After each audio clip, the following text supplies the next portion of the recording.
बागेश्वर धाम की महिमा बड़ी है, इसलिए सवाल भी बहुत हैं। कुछ ऐसे ही सवालों के जवाब देने के लिए पंडित धीरेन्द्र कृष्ण शास्त्री जी हमारे साथ मौजूद हैं। हम कोशिश करेंगे कि यहाँ जो दिव्य शक्तियाँ वो कैसे काम करती हैं। जय श्री राम, जय बागेश्वर धाम की। बागेश्वर धाम से जुड़े हुए, महाकवरेज न्यूज से जुड़े हुए सभी दर्शकों को साधुवाद, खूब आशीर्वाद। हनुमान जी महाराज आप सब पर लीला कर दे। यहाँ कहा जाता है कि 46,000 शक्तियाँ काम करती हैं, वो कैसे शक्तियाँ काम करती हैं? जी बिल्कुल, बात सही है पत्रकार महोदय। पूज्यपात सदगुरु भगवान सन्यासी बाबा जो अदृश्य रूप में हमारे गुरुदेव भगवान है, 3 पीढ़ी की परंपरा से कृपा कर रहे हैं हमारे पूज्य दादा गुरु के ऊपर भी। और दादा गुरु के पूर्व में एक और संत हुए, स्वामी श्री श्री 108 श्री गोले महाराज गर्ग। 3री पीढ़ी में ये दास यहाँ पर परंपरा अंतर्गत गुरु कृपा से यह दास गुरु चरण रज धूलि से विराजमान है। और पूज्य दादा गुरु ने ऐसा हमें बताया था, उसका अनुभव भी करवाया, उसका प्रत्यक्ष अनुभव भी आज बागेश्वर धाम पर देखा जाता है कि बागेश्वर धाम में 46,000 सेना है।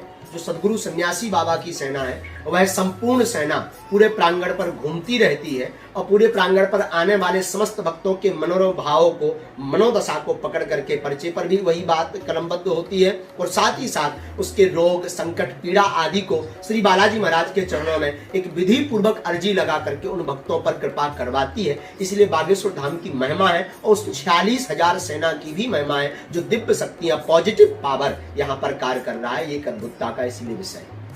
आपके हाथ में गदा रहता है, वो आपकी शक्ति का प्रतीक है या जो सेनाएं हैं उनको निर्देश देने वाला है?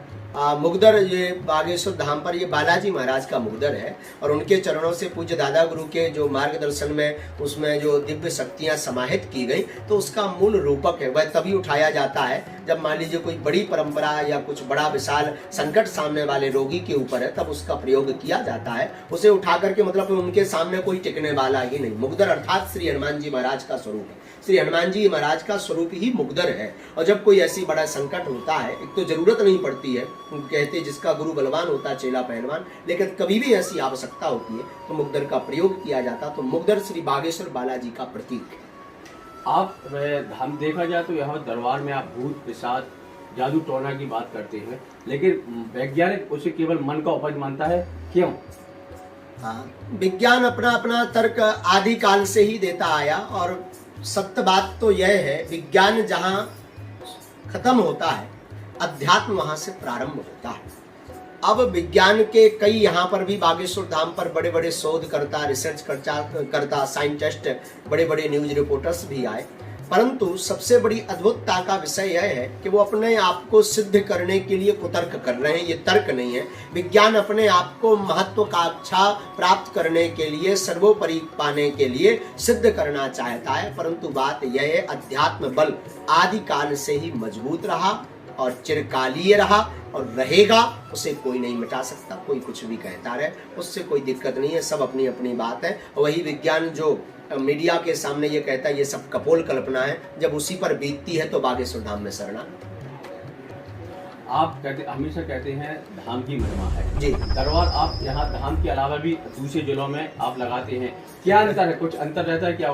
बिल्कुल नहीं, धाम की बिल्कुल महिमा है। दरबार लगाने का मूल कारण यही है। कई लोगों ने हमसे भी पूछा, जब धाम की महिमा है तो दरबार यत्र तत्र लगाने की क्या आवश्यकता है? बात बिल्कुल सही है, परंतु बागेश्वर धाम पर वर्तमान में प्रतिदिन 2000 से 3000 भक्त समुदाय आ रहे हैं, 5000 भी पत्रकार महोदय आ रहे हैं। इतने लोगों से प्रतिदिन में मिलना बड़ा मुश्किल है। तो पूज्य सदगुरु सन्यासी बाबा से प्रार्थना की गई कि सबको लाभ देना है, सब बीमार है, सब परेशान है, क्या उपाय किया जाए? तो उन्होंने कहा भाई कुछ क्षण के लिए जरूर अन्यत्र स्थानों पर दरबार लगाएं। तो जिलाबाई जिला दरबार शुरू कर दिया, कभी दमोह तो कभी टीकमगढ़ तो कभी सागर तो कभी भोपाल तो कभी रायपुर। तो जो भक्त यहाँ तक नहीं पहुंच पा रहे, उनके ऊपर बालाजी की कृपा हो जाए, राम भक्ति से जुड़ जाएं, उनके संकट दूर हो जाएं, इसलिए जगह जगह पर जाकर के शायद हमारी दृष्टि से सदगुरु सन्यासी बाबा वो बालाजी महाराज लोगों को जगाना चाहते हैं, इसलिए ऐसा दरबार लगाया जाए। संत की परिभाषा क्या है? संत की परिभाषा है सहजता, त्याग, निर्द्वंदता, जिसका कोई शत्रु ना हो, ना कोई मित्र हो, यही सबसे बड़ी उसकी परिभाषा है। आप इसके अलावा भी आप वो करते हैं एक हिंदू एक गाय की बात करते हैं, आपको लगता कहीं के जो शासन के नियम है उनके विरुद्ध अपन काम कर रहे हैं, क्योंकि वो गौशाला को बढ़ावा दे रहे हैं और आप मंच पर कहते हैं कि गौशाला को दान मत दो, फिर इस बड़े अभियान को कैसे सार्थक करेंगे आप? बिल्कुल बात आपकी सही है। गौशाला नहीं हो पाए, एक हिंदू एक गाय। हमने ये नहीं कहा कि गौशाला नहीं बननी चाहिए, गौशाला उपाय नहीं है, गौशाला बना सकते हैं। शासन चाहे तो कुछ भी कर सकता है, परंतु शासन जिस अनुसार कर रहा वह अनुसार बड़ा ढीला है। शासन का काम बड़ा लंबा चलता है, पर गौ माता को जरूरत आज है। जैसे कोई भी व्यक्ति आज मरता हुआ आया, हम उससे कहें टोकन नंबर मई में वितरण होना है, आप मई में आइए, तब तक तो प्राण ही निकल जाएंगे। तो गौशाला एक भविष्य का बड़ा लंबा प्रोजेक्ट है। इतनी गौशालाएं बनाने के लिए समय चाहिए, फंड चाहिए, पैसा चाहिए, लोग चाहिए। उसमें से कई व्यवस्थित हो भी पाएंगी, नहीं हो पाएंगी। कई गौशालाएं चल रही पर केवल खाना पूर्ति हो रही है। इसलिए हमने कहा है कि गौशाला उपाय नहीं है, एक हिंदू एक गाय ही उपाय है। जिस प्रकार आदि काल में प्रत्येक हिंदू अपने घर पर गौ माता को रखता था, वही पद्धति अपनानी पड़ेगी, तो ही गौ माता बचेगी। अब उन्हीं चिरकालीन काल से जो चला रहा, तो कई लोग गौशालाओं में जो फंड दे रहे हैं, जहां सिर्फ खाना पूर्ति की जा रही है, टीवीओं पे ऐड चल रहा, मोबाइलों पे ऐड चल रहा, गौ माता इतनी है, सेवा दीजिए, एक गौ माता की सेवा दीजिए। उतने का ही अगर एक गांव में चरवाहे को रुपया दे दें तो 80,000 में वो 4 गौ माता जीवन भर रख लेगा, उन्हें चरा भी लेगा, वो अपना भी पेट पाल लेगा और गोवंश बच भी जाएगा। इसलिए हमने कहा एक हिंदू एक गाय, और गौशाला नहीं हो पाए। गौशाला हम ये नहीं कहते बंद करें, गौशाला खूब खोलें, पर उपाय गौशाला नहीं है गोवंश को बचाने का। इतनी गौशालाएं खुली हैं, आप ही बताइए, शासन ही बताए कि आज तक रोड से गौ माता भाग पाई? क्या एक्सीडेंटों से गौ माता बच पाई? नहीं बच पाई। इतनी गौशालाएं पूरे देश में खुली, इतने महात्मा कार्य कर रहे हैं। तो इसलिए हमारा सिद्धांत यह है, गौशाला उपाय नहीं, एक हिंदू एक गाय ही उपाय है।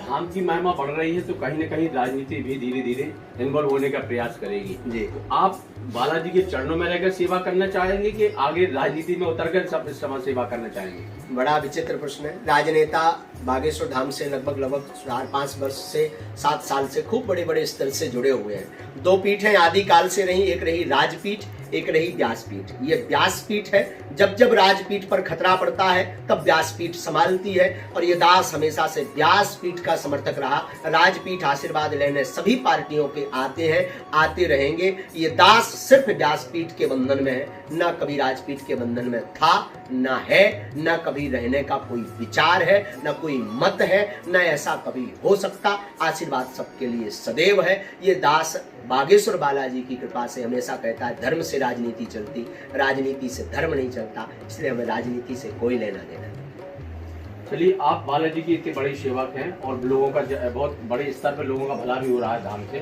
जी। तो आप क्या लगता है, आप दाम्पत्य जीवन में जाएंगे या इसी तरह सेवा करते रहेंगे? ये बड़ा विचित्र पेचीदा प्रश्न है। इसके लिए देखो, गुरु आज्ञा जैसी आगे भविष्य में लगेगी। माता जी की तो आज्ञा है गृहस्थ जीवन में जाना चाहिए, और गुरु जी की जैसी प्रेरणा होगी ये भविष्य पर निश्चित है। अभी ऐसा इस विषय पर कहा नहीं जा सकता। ना हमने अभी संन्यास लिया, ना हम अभी संत बने हैं, ना हमने कोई लंगोटी धारण की है, ना हमने कोई परंपरा धारण की है। अभी तो मनमौजी है, गुरु परंपरा के गुरुमुखी है। जैसी गुरु आज्ञा लगेगी, गुरु आज्ञा के आधार पर कार्य को करेंगे। पर माता जी की और गुरु की आज्ञा होगी तो गृहस्थ जीवन में बेझिझक प्रवेश करेंगे, इसमें कोई संदेह नहीं। मतलब अभी दरबार खुले हुए हैं? बिल्कुल, अभी दरवाजे खुले हुए हैं, खुले, बिल्कुल निसंदेह। अभी हमने कोई लंगोटी नहीं ली, ना तो संन्यास लिया, ना हमने किसी परंपरा को पकड़ा है, ना हमने खड़ाऊ पकड़ी है। जो गुरुमुखी परंपरा होगी, जो गुरु प्रेरणा होगी, जो माता जी की आज्ञा होगी, वो हम बिल्कुल निसंदेह उसको बेझिझक स्वीकार करेंगे, सिरोधार करेंगे। बागेश्वर धाम एक और अच्छा काम करता है, गरीब कन्याओं की शादी लगातार कर रहा है। अभी तक कितनी कन्याओं के विवाह हो चुके हैं और एक बड़ा कार्यक्रम अभी आगे होने वाला है? 1.5 वर्ष पूर्व इस दास ने संकल्प लिया था, जो भी चढ़ोतरी आएगी उससे गरीब कन्याओं का विवाह करवाया जाएगा। तो लॉकडाउन में लगभग 15 कन्याओं के विवाहों में सहयोग किया गया। लॉकडाउन के कारण भव्यता और दिव्यता का स्वरूप नहीं दे पाएगा। जो बेसहारा है, किसी के माँ नहीं, किसी के पिता नहीं, जिनका कोई नहीं, उनका बागेश्वर धाम है। ऐसी बहन बेटियों का विवाह वर्तमान में 16 से 17 जोड़े हैं, लेकिन भविष्य में आगामी वर्ष में 108 अथवा 51 कन्या विवाह महोत्सव रखने का इस दास का संकल्प है। शेष भगवत कृपा। आप हमेशा कहते हैं जा तोरो भला हो जाए, ताली ठोकते हो, चुटकी बजाते हैं, क्या ये तो अपना स्वभाव बस है। गुरु कृपा से बल जब मिलता है, अंतरंग में प्रेरणा गुरु की लगती है कि इसका कल्याण निश्चित है, तो हम उसको बेझिझक जो है, इसे कहते हैं दम लगा करके बोलना, इसे कहते हैं कि फुल कॉन्फिडेंस में बोलना। अंग्रेजी का शब्द है फुल कॉन्फिडेंस में बोलना। तो जब ताली लगा करके या चुटकी बजा के बोलते हैं तो यानी फुल कॉन्फिडेंस, मतलब हमें कहूँ ने बता दो, कहाओ कि तुम प्रेरणा दे दी, कहा कि तुम चिंता ना करो, कह दो जय जय हो जाए। जियो उत्तर पतो हो बेझिझक रात, तो हमें उत्तर पता है कि इसका परिणाम ये होगा।